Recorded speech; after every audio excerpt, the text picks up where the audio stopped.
오늘 우리에게 주시는 하나님의 말씀은 요나서 4장 1절에서 11절까지의 말씀입니다. 제가 가진 성경으로 구약 성경 1289면에 있습니다. 요나서 4장 1절에서 11절까지의 말씀입니다. 좀 긴데요, 우리 한 절씩 교독하시겠습니다. 제가 먼저 1절 읽겠습니다. 요나가 매우 싫어하고 성내며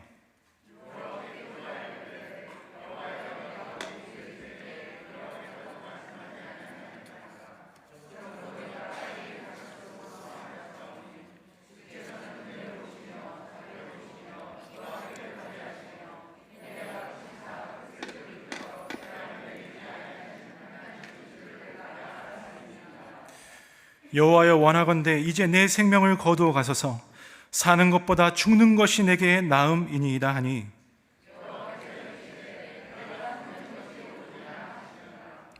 요나가 성읍에서 나가서 그 성읍 동쪽에 앉아 거기서 자기를 위하여 초막을 짓고 그 성읍에 무슨 일이 일어나는가를 보려고 그 그늘 아래에 앉았더라.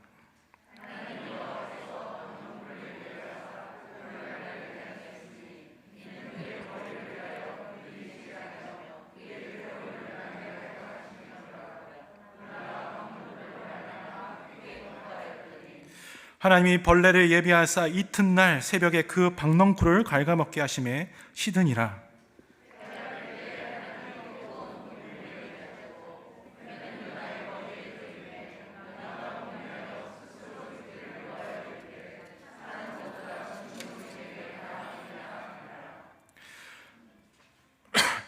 하나님이 요나에게 이르시되 내가 이 박넝쿨로 말미암아 성내는 것이 어찌 옳으냐 하시니, 그가 대답하되 내가 성내어 죽기까지 할지라도 옳으니이다 하니라.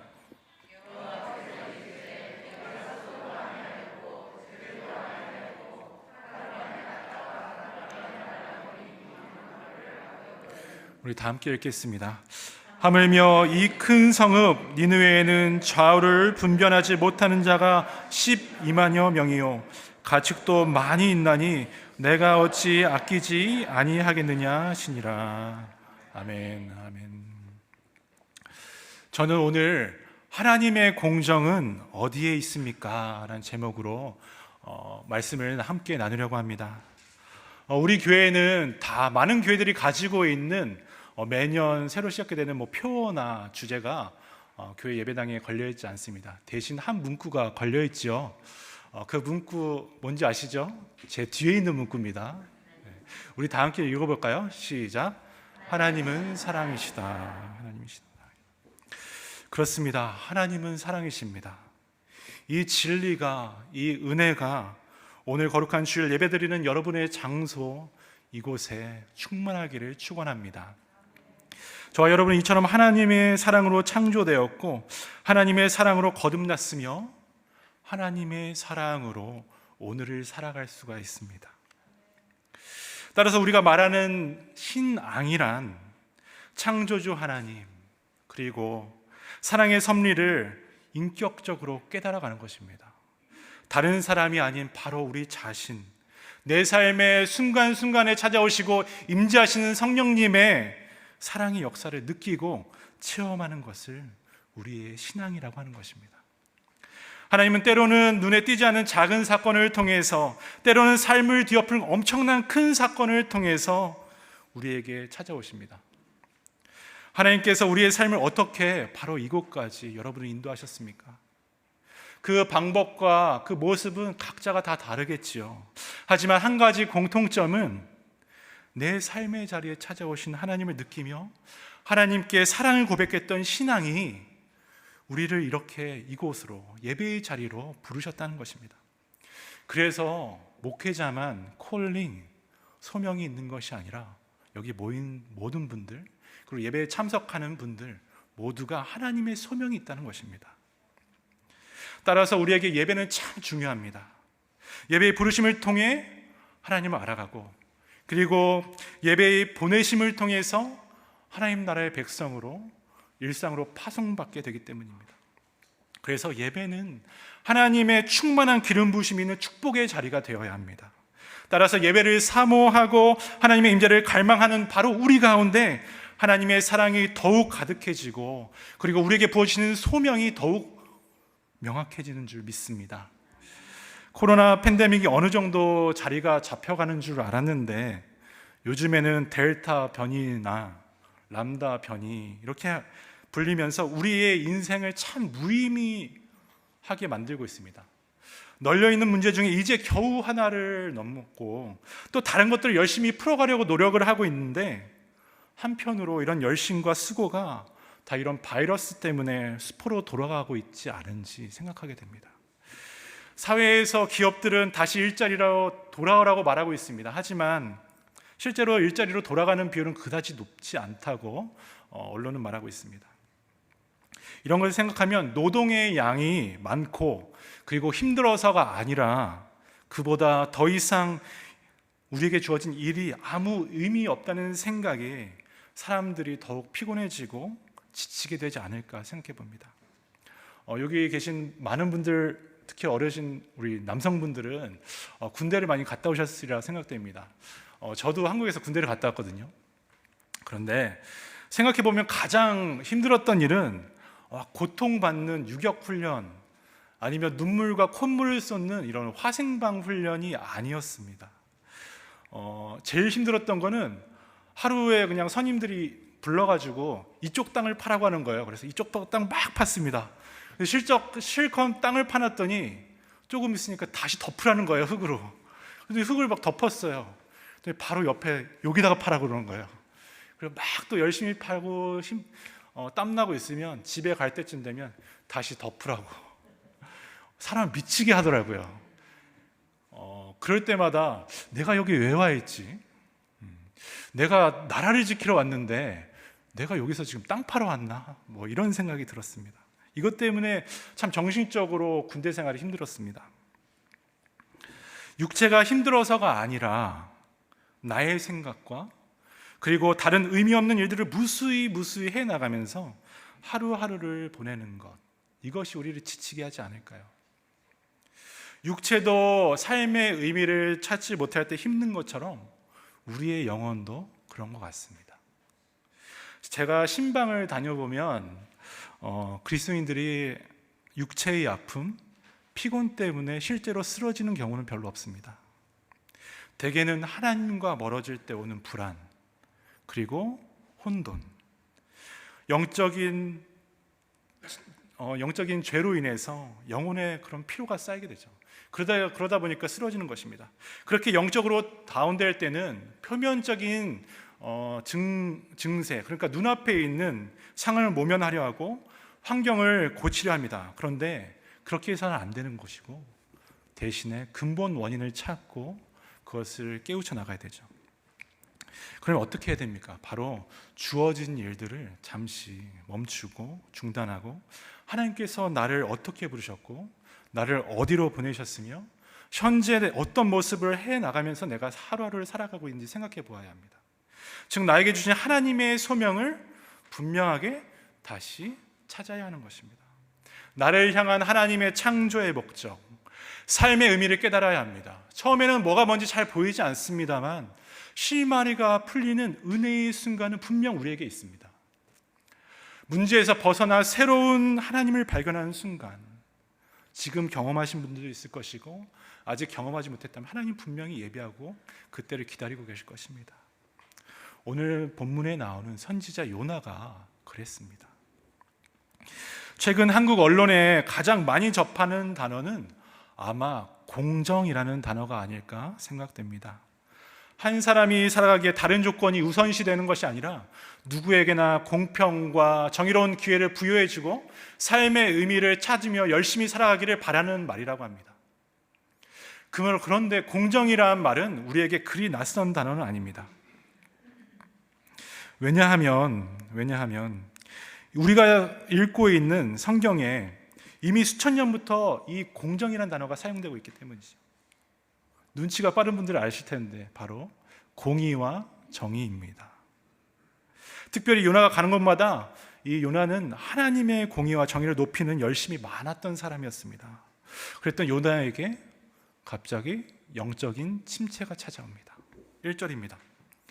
요나가 매우 싫어하고 성내며. 요나가 매우 싫어하고 성내며. 여러분, 지금 요나는 왜 무엇을 싫어하고 성내고 있을까요? 화를 내고 있을까요? 요나가 열심냈던 공의와 정의가 다름 아닌 하나님의 일하신 역사와 정반대의 결과를 내고 있었기 때문입니다. 요나는 자기 민족 이스라엘을 매우 사랑한 애국자였고요, 동시에 하나님의 나라를 위한 소명을 받은 선지자였습니다. 무너진 이스라엘에게 하나님의 공의와 정의는 영원하니 우리를 반드시 구원하시고 온 세계 위에 높이실 것이라고 그 공의를 믿고 그 정의를 믿고 열심을 냈습니다. 그런데 반대로 하나님께서는 이스라엘을 멸망시켰던 이 니느웨를 위해서 구원의 말씀을 전하라고 요나에게 말씀하셨습니다. 요나는 이해할 수 없었습니다. 굳이 적들에게 내가 왜 가야 하지? 나를 멸망하게 한 왜 저 나라를 위해서 내가 말씀을 증거해야지? 내가 말씀 전했다가 저 사람들 구원받으면, 진짜 구원받으면 어떻게 되는 거지? 이런 마음이 들어왔습니다. 이번 하나님의 명령은 요나가 순종하기에 이성적이지 못하고 공정하지 못했습니다. 이런 마음으로 요나는 니느웨가 아닌 어디로 갔습니까? 다시스로 가는 배를 탔습니다. 그러자 하나님께서 등장하십니다. 배를 요동치게 하시고 태풍을 불게 하십니다. 그리고 큰 물고기 뱃속에 3일간 요나를 머물게 하십니다. 물고기에서 토해지며 구원받은 그 생명을 존재할 수 있는 장소가 바로 어디입니까? 그런데 요나가 생각하지 못했던 니느웨 땅이었습니다. 이제는 다른 곳으로 도망갈 수도 없어서 억지로 마지못해 말씀을 전했는데 성경을 보니까 대충 전했다고 합니다. 선지자가 말씀을 대충 전했다고 합니다. 당시 니느웨는 굉장히 큰 도시였어요. 성경에 보니까 3일 동안 돌아야지 한 번 이렇게 돌아올 수 있다고 했습니다. 그런데 요나는요, 쓱 지나가면서 단 하루만 전했습니다. 야, 너희들 40일 있다가 망할 거야. 이렇게 말도 안 되는 저주를 퍼부으면서 말씀을 전했습니다.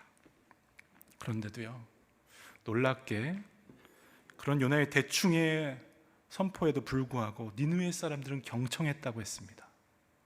니느웨 왕이 하나님 앞에 회개했고 대신들과 모든 백성들은 금식을 선포하면서 애통했다고 했습니다. 그리고 자신들이 죄인이라고 인정하면서 하나님 앞에 한 걸음 한 걸음 나갔다고 했습니다. 그래서 3장 10절, 오늘 읽지 않았지만 하나님이 그들이 행한 것, 그 악한 길에서 돌이켜 떠난 것을 보시고 하나님이 뜻을 돌이키사 그들에게 내리리라고 말씀하신 재앙을 내리지 않았더라 라고 기록했습니다. 요나가 가진 공정의 기준으로 하나님의 구원이 이스라엘을 넘어 적대국에 미치는 것은 절대 동의할 수 없는 부분이었습니다. 하나님의 사랑과 은혜가 내가 생각한 것보다 너무 큰 것 같아요.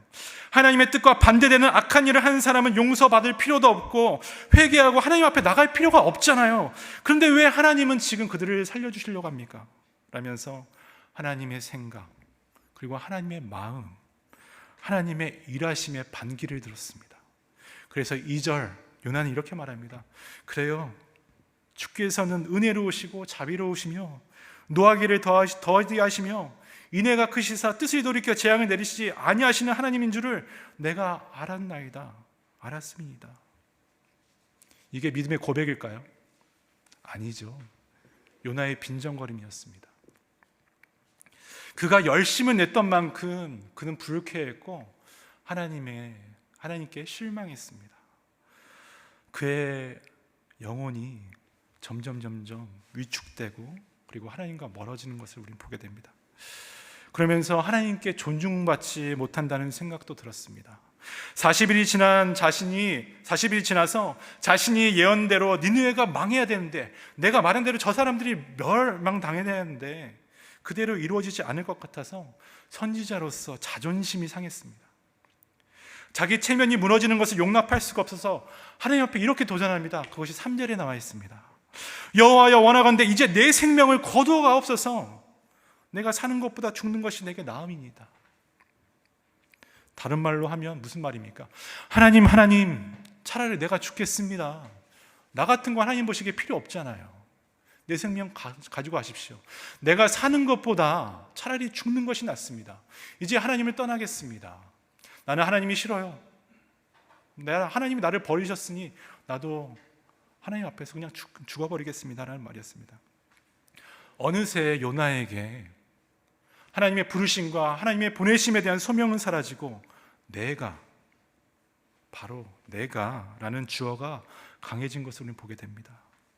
하나님의 공의와 정의를 높여야 한다고 열심을 했던 그가 어느새 하나님이 아닌 자신이 모든 것을 판단하며 하나님의 일하심조차 옳다, 하나님의 일하심이 그르다 판단하는, 심판하는 심판자가 되어버렸습니다.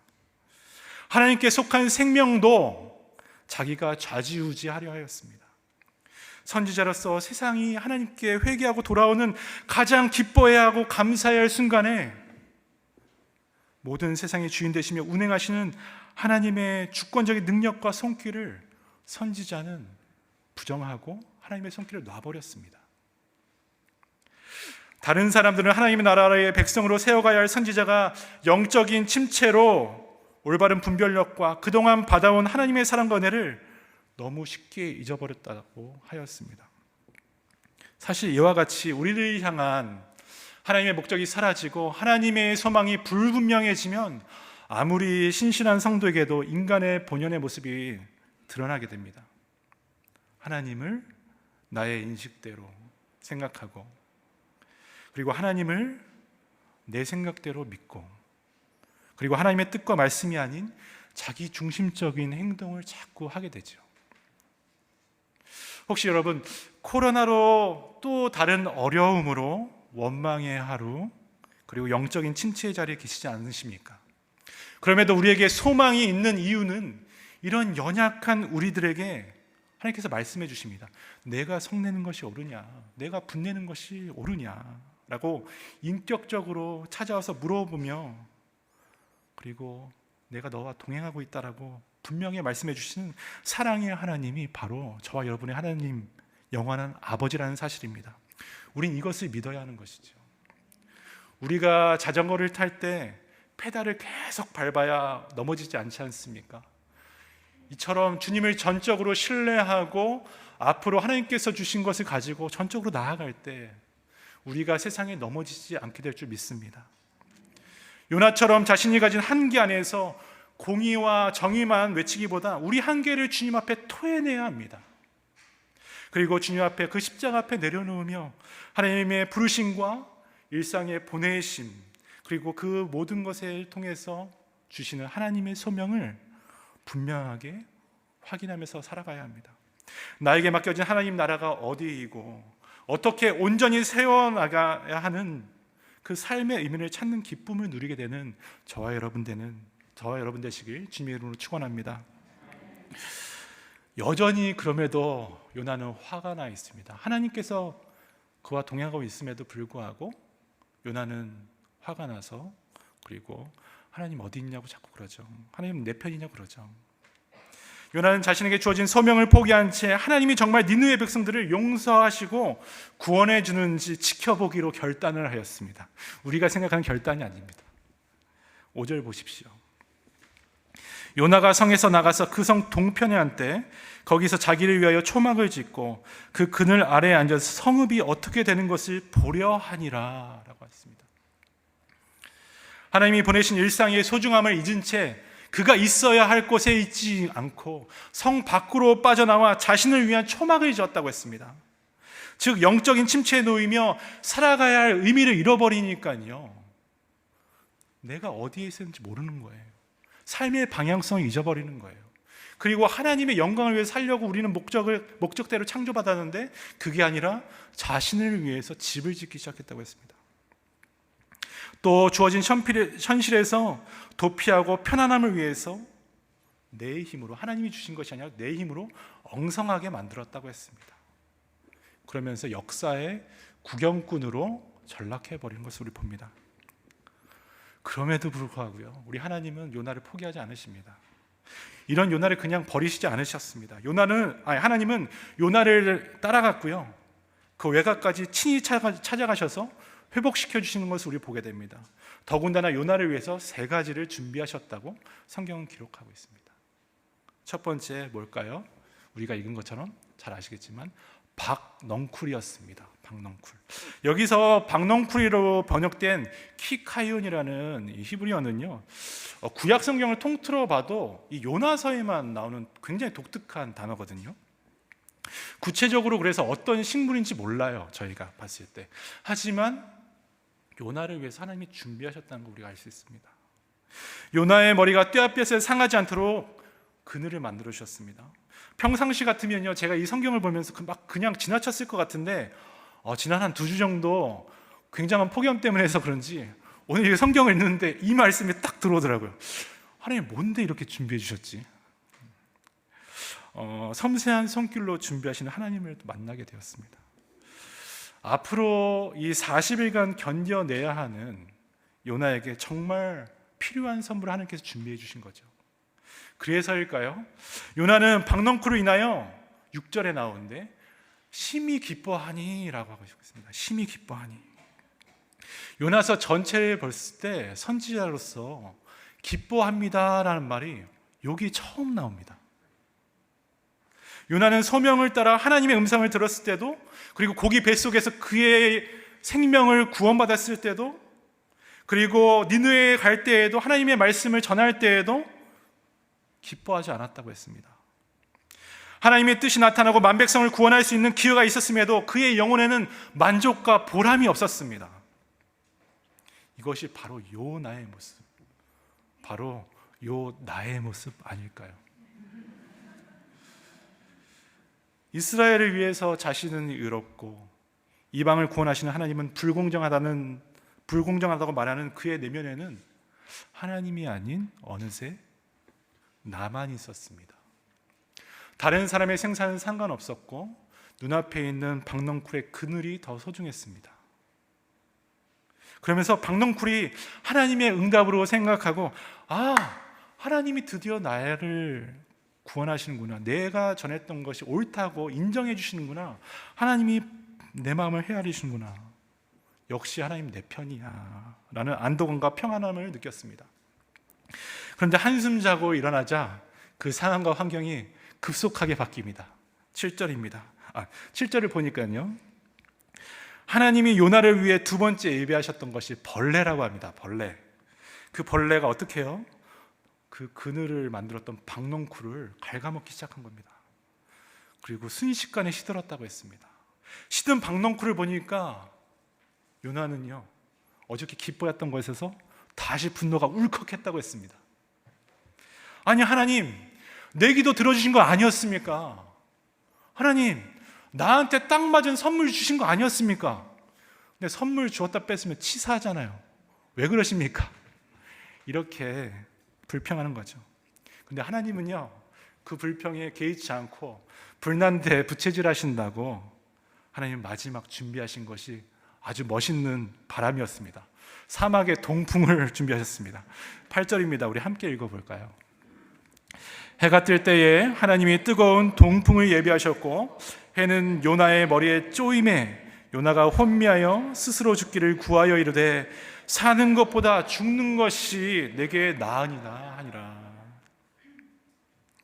하나님이 준비하신 것은요, 그늘이 아니라 더 뜨거운 바람이라고 했습니다. 요나는 화가 잔뜩 나서 불평과 원망의 소리를 하나님을 향해서 다시 한번 터뜨렸습니다. 아니 하나님, 제가 이런 소소한 기쁨, 이 그늘 하나, 이 기쁨 누리는 거 싫으십니까? 너무한 것 아닙니까? 제가 이 정도의 복도 누릴 수 없는 사람입니까? 내가 여태까지 하나님에서 열심을 냈는데 하나님 지금 왜 이런 결과를 보여주시는 것입니까? 차라리 나를 그냥 죽게 내버려 두세요. 사는 것보다 죽는 게 더 낫지 않겠습니까? 다시 한번 이렇게 불평하는 것이죠. 요나는 자신의 생각대로 일이 이루어지지 않자 무기력, 그리고 절망의 침체 속에서 영적으로 신음하고 있었던 것이었습니다. 사랑하는 여러분, 우리는 선지자가 된 사람이 뭐 저렇게까지 할까? 선지자가 뭐 저럴까? 라고 생각하고 비판할 수 있겠습니다. 하지만 사실 따지고 보면 요나의 행동이 우리의 입으로 나타내는 모습이 아닐까요? 세상이 나의 수고를 알아주지 않고 성과가 나지 않으면 기분이 나쁘고 실망합니다. 그리고 절망합니다. 또 가족이나 친구 등 사랑관계에서 내가 사랑하고 나를 잘하는 사람이 나를 무시하거나 그러고 나를 제외해버리면 화가 치밀 뿐만 아니라 속이 까맣게 타들어가며 자존감조차 사라지는 것을 우리가 경험하게 됩니다. 그리고 예수 믿는다 하더라도 기도할 때요, 내가 원하는 응답이라고 생각하는 상황과 환경으로 바뀌어지지 않으면 하나님이 나를 외면하시는구나, 오늘 하나님이 나의 기도를 응답하지 않네 라고 하나님과 멀어지곤 합니다. 요나서를 묵상하며 우리가 생각해야 할 것은, 이런 모든 영적인 침체의 원인은 하나님이 아니라 바로 나의 내면에 자리 잡고 있는 욕심 때문이라는 것입니다. 하나님께서 보신 삶의 의미를 찾지 못하니까 나의 욕심 때문에 스스로 지쳐서 떨어져 나가버리는 것입니다.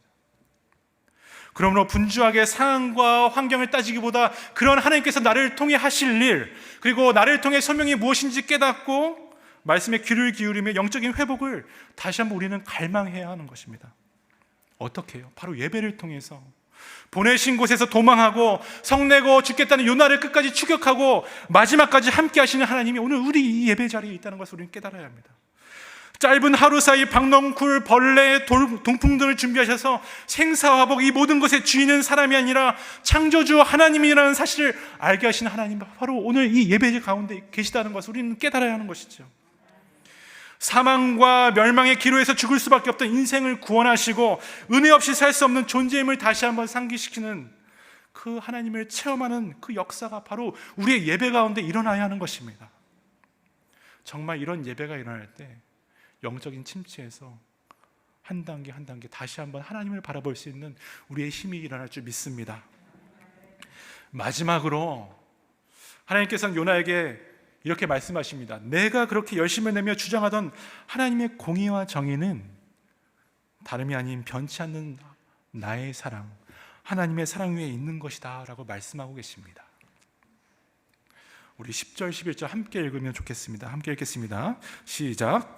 여호와께서 이르시되 내가 수고도 아니하였고 재배도 아니하였고 하룻밤에 났다가 하룻밤에 말라버린 이 박넝쿨을 아꼈거든 하물며 이 큰 성읍 니느웨에는 좌우를 분별하지 못하는 자가 12만여 명이요 가축도 많이 있나니 내가 어찌 아끼지 아니하겠느냐 하시니라. 놀랍게도 하나님의 이 질문에 요나의 대답은 기록되어 있지 않습니다. 그런데 이 하나님의 질문에는요, 굉장히 많은 것을 내포하고 있습니다. 나는 생명의 하나님이다. 치유의 하나님이다. 나는 회복의 하나님이다. 내가 너와 동행하면서 이걸 보여주지 않았느냐? 근데 너 왜 모르니? 내가 말하는 공의와 정의는 인간을 죽이고 한 국가를 파멸시키는 것이 아니라 한 명의 잃어버린 그 영혼을 구원하고 사랑하며 하나님의 나라를 온전하게 세워가는 것이 아니냐. 내가 이스라엘을 부른 그 이유는 너를 통해서 이 세상을 회복시키고 그리고 너를 세상에 보내면서 이스라엘 민족만 잘 먹고 잘 사는 것이 아니라 하나님 그 나라를 위해서 살라고 보낸 것 아니냐. 그리고 그 모든 민족이 내가 살아있음을 알고 그리고 나에게로 돌아오도록 너를 보낸 것 아니냐라는 말씀이었습니다. 그렇습니다. 하나님은 박넝쿨을 보여주신 이유를 설명하시면서 요나에게 선지자로 세워준 삶의 의미를 가르쳐 주시고 회복시켜 주시는 것이었습니다. 만약 하나님이 악인이 멸망하기만을 좋아하셨다면 아마 요나를 니느웨로 보내지 않으셨을 겁니다. 그리고 후에 바로 이방되었던 우리를 위해서도 예수 그리스도를 이 땅에 보내지 않으셨을 것입니다. 요나가 가졌어야 하는 하나님의 공정은 자기의 의를 따르며 주변으로 내몰린 구경꾼을 만드는 것이 아니라 바로 오늘 말씀대로 좌우를 분별하지 못한 12만 명의 영혼을 변치 않는 하나님의 사랑으로 구원시키고 깨어진 일상 가운데 하나님의 나라, 그 창조의 풍성함을 회복시키는데 그 목적이 있어야 한다고 말씀하시는 것입니다. 여러분, 우리는 어떤 사람입니까? 우리는 어떤 소명을 받고 이 자리에 서 계시고 계십니까? 죄인 되었던 나를 구원하시기 위해서 사랑하는 아들을 이 땅에 보내시고 예수 그리스도의 이름을 믿어 구원받고 하나님 자녀가 되는 생명을 우리는 받은 자들입니다. 동시에 어떤 사람이라고요? 하나님과 멀어진 사람과 세상을 향해 빛과 소금을 감당하면서 깨어진 장소를 메꾸고 하나님과 깨어진 관계를 다시 회복시켜야 되는 소명을 받은 사람입니다. 그리고 우리가 파송받은 사람입니다. 세상은 이런 변화를 위해 많은 것들을 지불하라고 거짓말합니다.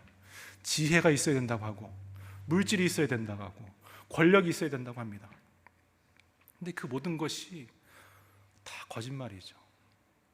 이런 것으로 세상을 바꿀 수가 없습니다. 오직 구원과 세상을 변혁시킬 수 있는 것은 오직 내가 죽고 예수 그리스도가 나를 통해 드러날 때만 가능한 것입니다. 우리를 억압하며 힘들게 하고 우리의 마음에 미움과 분노를 만들어내는 것이 무엇입니까? 불편하지만 솔직한 모습으로 예수님 앞에 나가는 것입니다. 그리고 나의 불편한 모습을 십자가 앞에 토해내는 것입니다. 그리고 찾아오시며 준비해 주신 사랑과 은총을 경험하고 복음을 갖고 세상에 나가 하나님은 살아계십니다. 예수님이 우리의 주님이십니다. 변치 않는 사랑으로 생명을 주시는 분이십니다. 선언하는 소명의 사람이 되기를 다시 한번 주님의 이름으로 축원합니다. 말씀을 맺으려고 합니다. 아프리카에 반투족이라고 있다고 합니다. 혹시 들어보셨어요? 이 반투족 언어에 이런 말이 있습니다. 우분투. 이 우분투는 두 가지 의미를 갖습니다. 하나는 내가 있기에 내가 있습니다 라는 뜻입니다. 이 한 인류학자가 이 반투족을 연구하면서 아이들을 모아놓고 게임을 제안했습니다. 저 멀리 보이는 나무 밑에 맛있는 싱싱한 과일이 담긴 바구니를 준비해두고 지금 서 있는 이곳에서 저희까지 가장 먼저 달려간 아이에게 그 과일을 모두 주겠다고 약속했습니다. 그리고 일렬로 쭉 아이들을 세워놓고 준비 땅 했습니다. 그런데 그 자녀들이, 그 아이들이 순간 전부 손에 손을 잡고 함께 그 나무 밑으로 달려가는 것이었습니다. 그리고 그 과일 바구니 옆에 앉아서 서로 대화하며 기쁘게 과일 바구니를 펼쳐놓고 둘러앉아 함께 먹었습니다. 그 모습이 굉장히 감동적이고 뭉클해서 그리고 독특해서 물어봤답니다.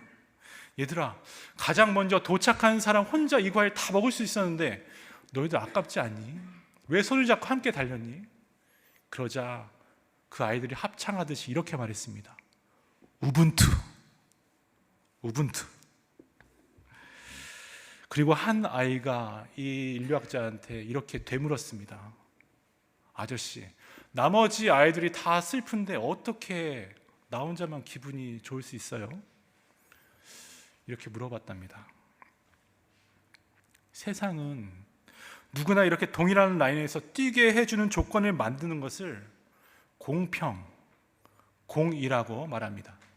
또 이 땅 하면 자기의 힘으로 경쟁하듯이 따라가서 거기에서 1등에서 그 열매를 모두 가져가게 하는 것이 정의라고 가르치고 있습니다. 그렇지 않습니까? 세상의 교육과 가치관을 따를 필요 없이 오늘 요나처럼 편협한 공정이 오늘 우리의 신앙에 뿌리 박혀 있지 않은지 우리는 돌아봐야 합니다. 다른 사람이 슬퍼하거나 말거나 내가 하나님의 복을 받아야 하고 다른 사람이 힘들어하나 말지라도 우리 자녀들이 다른 자녀들과 경쟁하며 더 좋은 대학과 더 좋은 직업을 가져야 된다고 한다면 나도 모르게 영적인 침체가 쌓였다는 하나님의 신호인지 우리는 바라봐야 합니다. 그리고 내 옆에 있는 저 사람을 밟고 혼자 내가 과일 바구니를 다 차지할 수 있다고 여기는 것이 우리 속에 혹시라도 너무 팽배해 있다면 하나님께서 주신 우리의 사랑과 소명을 재확인해야 되는 시간인 것입니다. 이 우분투에 대한 두 번째 의미는 내가 너를 위하면 너는 나 때문에 행복하고 그런 너 때문에 나는 두 배로 행복해질 수 있다라는 의미였습니다. 사랑하는 성도 여러분, 하나님께서는 우리의 소명과 신앙이 여기까지 오기를 기다리고 계십니다. 요나를 통해 하나님께서는 자기 중심의 좁은 시선으로 그저 눈 가는 대로 나만 사랑하고 우리 가족만 사랑하고 나만 높아지고 우리 교회만 높아지는 인생을 살면 안 된다고 경고하고 계십니다. 말씀을 통해 하나님보다 크고 넓은 사랑과 은혜를 경험하고 옆에 있는 보내준 사람, 만나게 하신 사람들과 손잡고 하루하루 하나님의 나라를 꿈꾸며 이루고 사는 것이 하나님의 공정이라고 말씀하고 계신 것입니다. 예수님께서 승천하기 전에 우리에게 주신 약속의 말씀이 있죠. 마태복음 28장 18절에서 20절의 말씀입니다. 한번 같이 읽어볼까요? 네, 시작.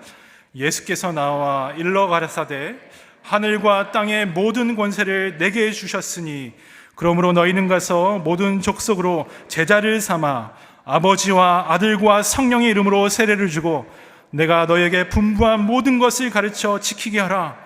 볼지어다 내가 세상 끝날까지 너희와 항상 함께 있으리라. 아멘. 우리 LA 사랑의교회는 제자 삼는 교회입니다. 자기 중심적인 사랑만 강요하는 이 세상에 함몰되지 않기를 바랍니다. 코로나로 우리 발걸음은 잠시 멈춰 있지만 우리의 영혼은 말씀으로 주어진 소명을 더욱 분명하게 갈고 닦아야 하는 시간일 줄 믿습니다. 하나님이 우리한테 가라고 하실 시간이 점차 다가오는 것 같습니다. 하나님의 사랑으로 구원한 모든 이들에게 다가가서 예수 그리스도의 이름을 가지고 말씀을 가르치고 말씀대로 살도록 지금부터 준비하셔야 합니다.